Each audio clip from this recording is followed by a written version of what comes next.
बीच में जो मुझे लगता है कि अर्णव, आप भी मुझे एक चीज़ ये बताइए कि बोरियत होती है जब आप रिवीजन पे जाते हैं, तो एक बोरियत एक बड़ी कॉमन चीज़ है। जैसे एक फिल्म बार बार देखिए, एक खेल बार बार खेलिए, तो वो जो एक एक यूएसपी होती है कि भाई नया मैं अपने को कैसे, एक जोश अपने भीतर कैसे रखूं, इसके लिए आपका क्या नुस्खा रहा?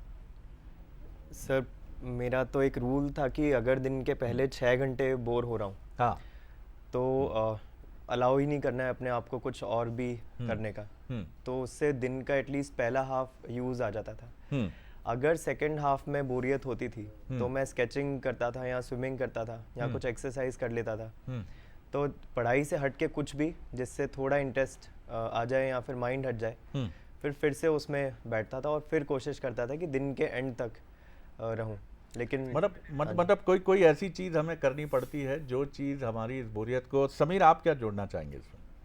ये सबसे पहली बात, क्यों करना है ये बहुत ज़रूरी है जानना। हम्म। जब आप ये जान लेते हैं कि आपको क्यों आईएएस बनना है, तो उसके बाद फिर आपको ऐसा बोरियत या फिर आप डिमोटिवेट नहीं होते।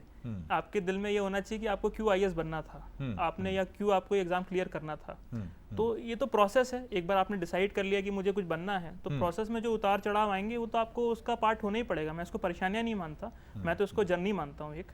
बिल्कुल ठीक और बात एक बार ये डिसाइड हो गया तो बहुत आसान हो जाता है। आपने जितनी खूबसूरत बात कही, एक शेर मेरे जहन में हमेशा मुझे बड़ा प्रिय लगता है, वो कि जिस दिन से चला हूँ मेरी मंजिल पर नज़र है, आंखों ने मेरी मील का पत्थर नहीं देखा। जी बिल्कुल। क्या बात करते हैं साहब आप! हम तो जहाँ जाना है वहाँ जाएंगे। बस हम ये थोड़ी देखेंगे कि यूपीएससी एग्ज़ाम और इंटरव्यू के लिए अब बचे हैं 15 मील, अब बचे हैं 50 मील, अब बचे हैं माइल्स, इतने इतने माइल्स, कोई नहीं देखना ये हम।